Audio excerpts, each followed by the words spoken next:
Welcome to the Bar Exam Toolbox podcast. Today we're talking about 5 lessons we learned while writing sample answers to bar questions. Super exciting. Your Bar Exam Toolbox hosts are Alison Monahan and Lee Burgess. That's me. We're here to demystify the bar exam experience so you can study effectively, stay sane, and hopefully pass and move on with your life. We're the co-creators of the Law School Toolbox, the Bar Exam Toolbox, and the career-related website Career Dicta. Alison also runs the Girls Guide to Law School. If you enjoy the show, please leave a review on your favorite listening app and check out our sister podcast, the Law School Toolbox podcast. If you have any questions, don't hesitate to reach out to us. You can reach us via the contact form on barexamtoolbox.com, and we'd love to hear from you. And with that, let's get started.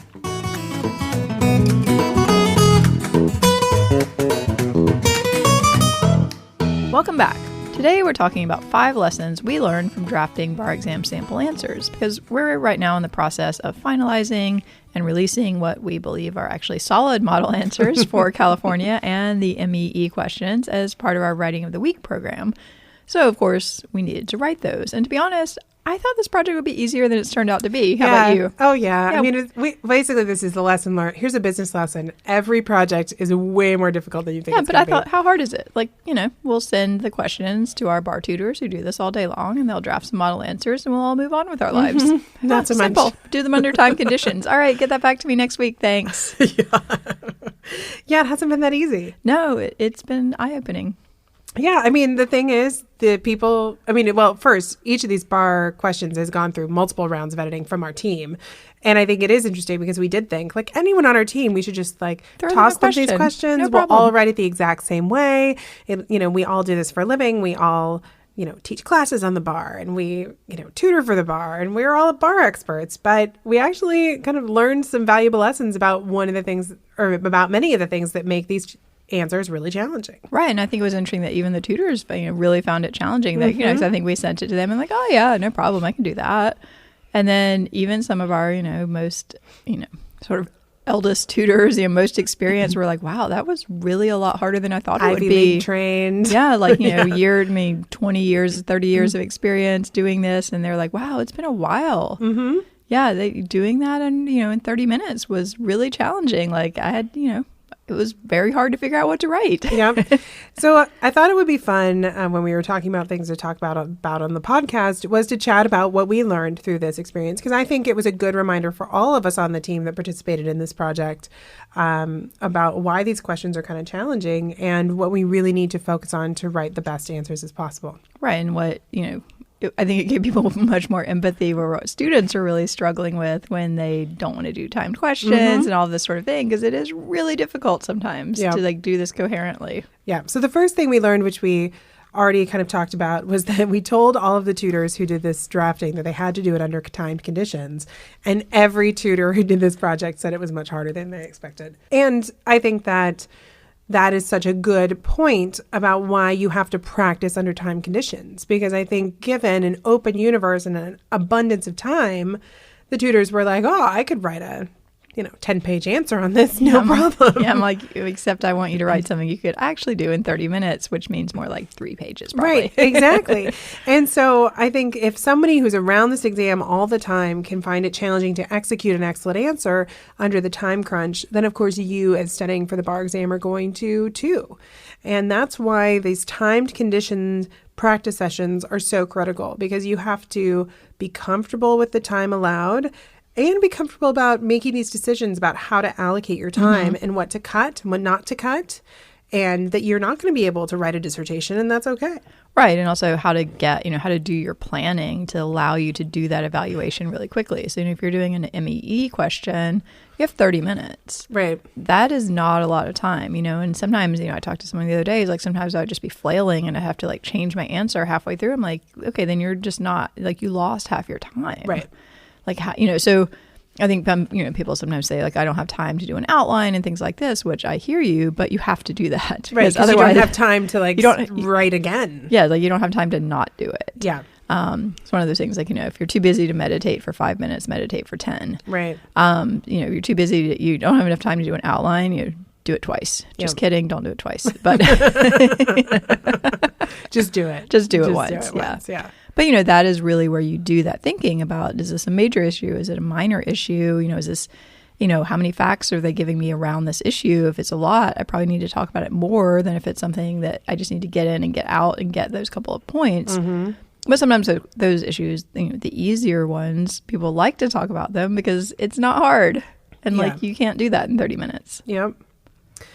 All right. The second thing that we learned is that you have to have a formatting scheme. Oh, gosh. This was so much harder than I thought it would be. I know. So I don't know if we should admit how many people and how many chat conversations we had about what formatting scheme we back and use. forth. I think I saw at least 5 or 6 different options. Yeah. And people had different opinions on which option was better or worse. And yeah. Yeah. I mean, and so what we're talking about here is, your headers and should, at what level of each header should look like. So for instance, do you say, number 1 and you write out the call of the question, and is that going to be bold or bold underlined? And then the next level of header, is that going to be bold, or is it going to be all caps, or is it going to have an A, or is it going to have a number 1? I mean, it kind of sounds silly when you think about it, but when you start to lay it out on paper and start to compare, I'll be honest, we had different versions and we compared them. Well, because the thing is, the reason we started even doing this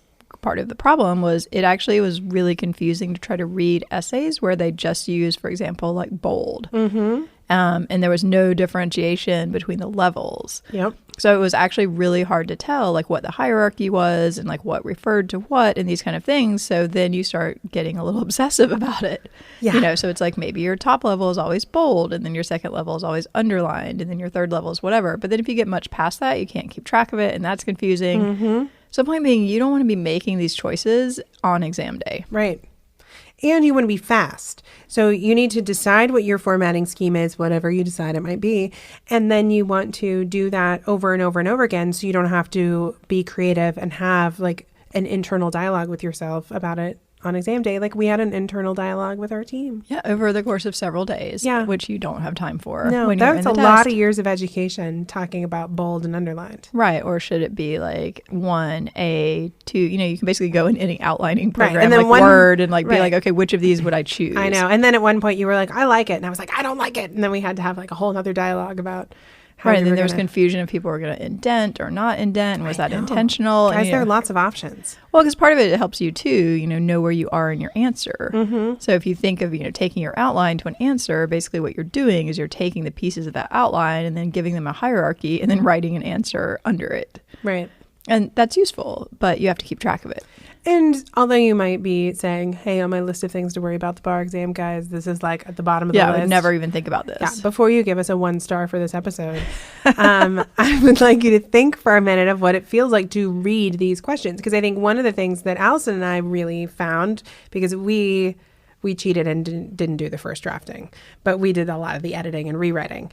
And when we would get these answers from tutors, who, again, these are very smart people who do this for a living. Sometimes I would be this formatting scheme makes it very difficult to follow. Yeah, I just can't follow this essay. I can't follow their this headers. essay. I just don't like their headers. Right. And that means that the grader is going to typically have some sort of similar response. Right. And other ones you got and you're I can relax. This is going to be so easy to read, so easy to get through. I really feel like they're organized. And those, both of those people knew what they were talking about. Yeah, the answers were all correct. Yeah, it was just one was it was settling into a warm bath. And you just kind of go through it and you're yeah, okay, I agree with you. And that's that's the mindset you want your grader to be in, not oh my God, why are these just all bold and there's no differentiation and I can't follow what's going on here. Right, I can't skim it. Yeah, I can't skim it. I'm looking to skim it as a grader. Because if your headers are very clear and they're giving the grader that pathway through your essay, you're already getting points at that point. Mm-hmm. Yeah. Okay. So hopefully we have won you over to need a formatting scheme. Right. And you might even, try a couple of different ones in your practice answers, hand them to someone who has nothing to do with law school or the bar, any of that, and just be which of these do you think is more clear? Mm-hmm. It could be even an 8-year-old child. They could probably tell you oh, I think this one's easier to read. Yeah. Use that one. From the mouths of babes. Yep. All right. The third thing we learned, this is not a new lesson, but I think we also saw how important this was, is that you have to follow a very strict IRAC, and that this is not a time to be creative. Again, different tutors of our team. We've got published authors on our team. We've got law professors. We have all these people who are incredibly accomplished, but they all have different styles to their writing. And one of the things that we wanted to do was encourage everybody to really strip down their writing and make it very formulaic. And that is how you want to write the exam too, because the bar doesn't really care if you have a flair or a style to your writing. It makes their job more difficult. And so you want to make sure that your answers are very formulaic. And so, what I think is interesting whenever you have, and you and I have done this when we've collaborated too. Although now I feel like we kind of write the same. Like we've been working together long enough that like we've morphed into like the same person. But in the beginning, I remember the very first curriculum you and I wrote together, there was a point where it had gone back and forth between us that you really couldn't tell who'd written it anymore. And there was like a point where it really become like written by this third person. Right. Kind of like the platonic ideal of an answer. Exactly. And I feel like once that these answers that we've been working on make it to, you guys, the listeners, and the people who are going to, review these answers to help you study, that they are going to really be, they're going to be devoid of any kind of style, because that's not what we're looking for. And it took, though, a while for us to, cut out the filler words and to really make it as clean and direct as possible, because that's what your goal is when you're writing for the bar examiners. Right. And I think it's interesting when you compare like the sort of platonic ideal of the sample answer versus what you get as the student sample answers in California. Those typically have like a little more flair in them. They seem more like a person wrote them, which is fine. I mean, a person did write them. I remember one I read recently, like the person even put a joke in, which I actually really appreciated. It was like a crime law thing, and like somebody was getting like, liability from somebody else. She's like, I think it was like an eggshell plaintiff. She's like, too bad for whoever, And, that sort of thing is fine. Like if you can make the grader laugh, that's probably good too. But, and the rest of the essay was very like, there is an eggshell plaintiff rule. This is what the rule says. This person qualifies under that rule, and therefore, defendant is liable for everything. Right. It was not like, oh, ha, ha, ha, let me tell you some jokes. But there was one joke, which I thought was funny. But I think that even for us, and we are all about the IRAC, that it even takes effort for all of us to be very formulaic and clean. Well, and some concise. Of this too, it's like you can't let it bog down too much. And, if you're dressing, there's like a different way that you might do your IRAC if it's like a super minor issue versus a major issue. And you can't really belabor the point of like some very minor thing. There are ways you have to kind of get in and get out while you're still covering all of those bases. Yeah, exactly. And so sometimes, I'm like, we don't need a whole paragraph on this. Like, this is a very simple issue. Like, they need to get in and get out. Let's revise this sentence so it's a lot more efficient. Yep. I mean, guys, this stuff isn't easy. That's why people have to study. Yeah, exactly. Not easy. It's definitely not easy. All right, fourth. We've kind of been talking about this a little bit, but you have to be incredibly precise with your language. And we really got into this with evidence. This is the one that made me think when I was thinking about all of our debate about sample answers, is that you and I went back and forth about precise language. I mean, and I think that, most bar takers maybe wouldn't be down into the weeds of language. Well, we wanted to get it right. We wanted to get it right.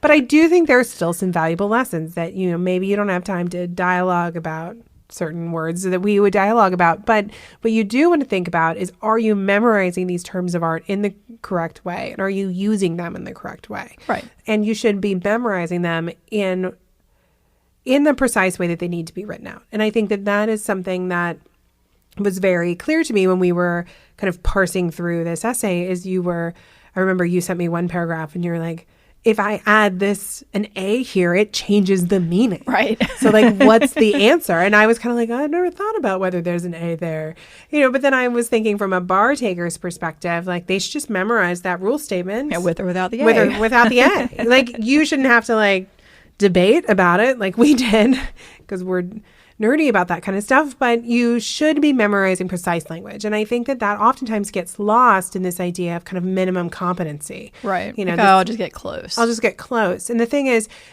for me, I think minimum competency means, the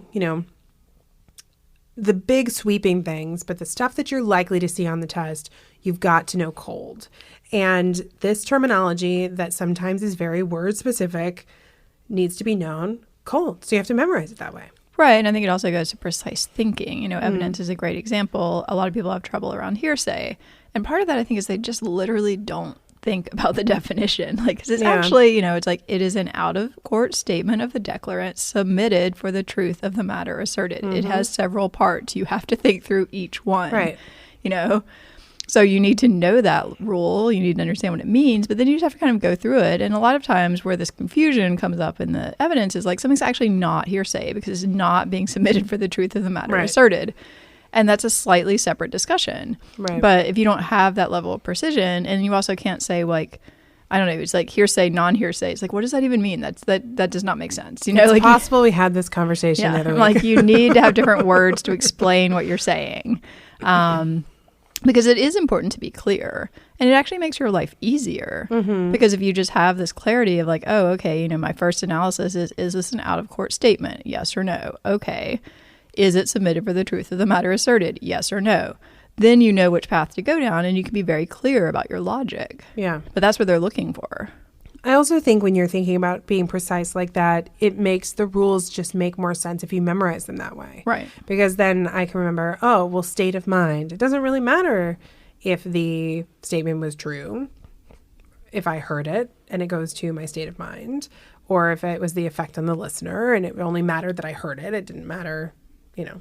Yeah, I mean, some of this is just like really thinking carefully about the facts and kind of what they mean and the implications. Like, well, why are we thinking that this piece of evidence matters? Like, you know, does it matter that the guy believed it, or does it matter that the person who he said it to thought it was a reasonable statement and they believed it? You know, and if you're just caught up in kind of like the rule itself, you might be like, I don't know, it doesn't make any sense. It's like, okay, well, just think about it precisely and write down exactly what your logic is. Right.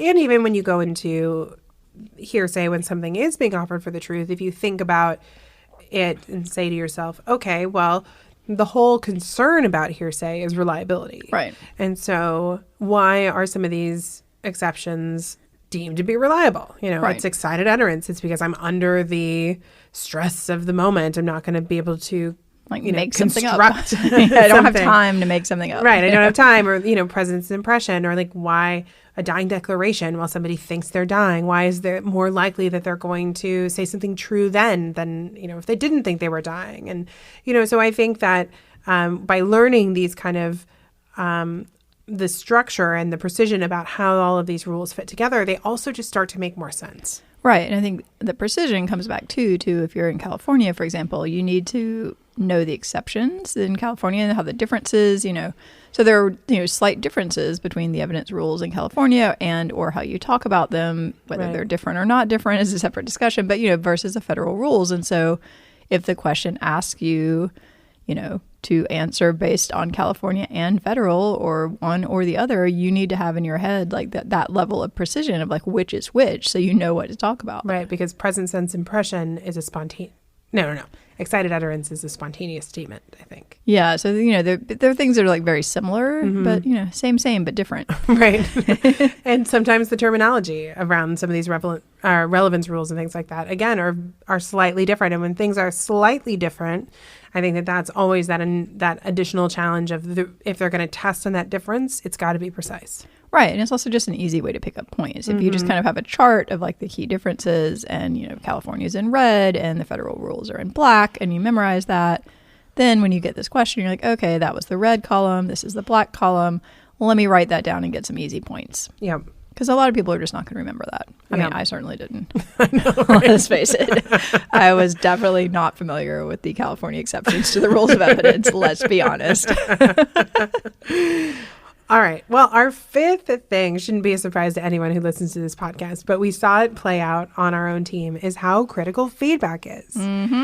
Because I think these model answers went through multiple rounds of review, and each round it was interesting how you know, we saw different things in each round, and different people were able to highlight different things for us.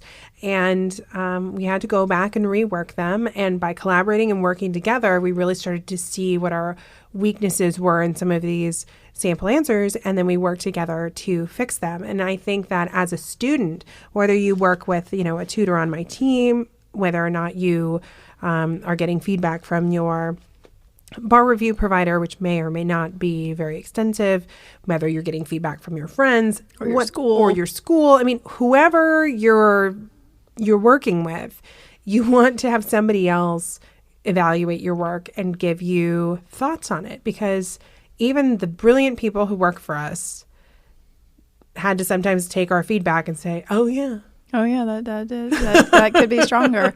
Yeah, and I want to put a plug here in for the rewrite. Oh, yes. Because I think sometimes people, they write an answer, they get feedback, they kind of look at the answer, feedback, and then they put it aside. Mm-hmm. But the real value here is digging in and rewriting sections of your answer that were not as great as they could be, because that's kind of where the magic happens. Yeah. If we had just had someone draft it, Leah or I read it, sent them some feedback, and then they did nothing, and then these answers would not really have improved. Right. So I think you can apply that to your own process of, if you do, even if you're doing self-feedback, say that you're comparing your answer either to something like this or to the California model answers, or, the MEE questions, the things they give you are really not helpful. But, so not so great there. But, wherever you get a model, you can say, oh, this section looks pretty close, but this other section, my structure wasn't that great, or I missed some issues. Just rewrite it. And then the next time you see a similar issue, you're going to do a much, much better job. Yeah. I think we have some good blog posts on how to evaluate using the UBE or the MEE score sheets. So we'll make sure we link to those in the show notes. Yeah, it's just not that, it's not as easy as just kind of looking at it. No, because they're giving you the case names. Right. That nobody has the answer. They don't expect you to have that. 30-minute essay. I know. It's just so frustrating where you're like, oh, well, thanks, the U.S. versus Jones, but that's not going to get me any closer to what I need to know. Well, I will say the other thing after doing this is you understand why the bar does not release its own sample answers. Oh, yeah, because they would never want to go through this process. It's actually kind of fascinating, because I realize now they probably don't even have a sample answer. No, they don't. Yeah, they just have a score sheet. Because they do this calibration where they all sit around together in California and they kind of come up with a model answer, but they don't do it under time conditions. And yeah, it's this kind of team effort to create what is the most correct answer. But no, nobody's writing a sample answer. No, because the bar in California just releases what they consider the best 2 student answers, but those some of them are great, some of them are not so great. Right. Some years you're like, wow, nobody did a very good answer to this question. If this is it, wow, okay. But it is actually a very difficult exercise that, again, I don't think we really totally comprehended when we started this. But we were like, oh, it'd be useful to have some answers. We'll just throw it out there to the tutors, turn this around in a week. Didn't happen. Yeah, a month into this project. Yeah. But they're looking really good now. They are looking really good. And I think that if you do, end up interacting with these sample answers after listening to this podcast, I think one of the things you can take away is that, we try to make them as standardized as possible, but it's really what you do with these sample answers, I think, which is where the magic happens. You do that evaluation where you compare your answer to them. What was in, what was out? What language did we use that you didn't use? Was there more precision in our answer than yours? And sometimes people, if you do read these, you may well come up with ideas or thoughts that we didn't see. And you might write in and be like, hey, I think you guys left out this issue. That's cool. Totally possible. Yeah. We're only human. They're living and breathing documents at this point. So even once they become PDFs. Right. But I do think that it is important to just try and really learn from them and see, what we were trying to do is present you with what we think is a reasonable answer for both the California essays and the MEE, because we just don't feel like the model answers in California and the score sheets and the UBA and the UBE are really giving you a reasonable answer. Yeah, I just think it's helpful to have some sort of model. Yeah. Okay, this is kind of, what you would be aspiring to in a perfect world, but understanding you're not going to get all of this because no one could. No, not in that time. Not in that time. And these have been rehashed by us for they've gone through multiple rounds of editing. So anyway, what I think we want you to take away is that, feel that this is not as easy as even we thought it was. Well, and the other thing too, on that point, which I've talked to a number of people who failed recently, and one of the things a lot of them say, and this I think is particularly an issue for people who went to higher ranked law schools, and I probably did this too, is they don't write the answer. They just outline it. Oh, yeah. And they think I'm a good writer. I've always been good at school. I went to a great law school. oh, I don't need to practice writing. Like, I just need, as long as I can like learn the law, identify the issues, like I'll be cool with the writing. That is a terrible decision. Do not do that. Yep.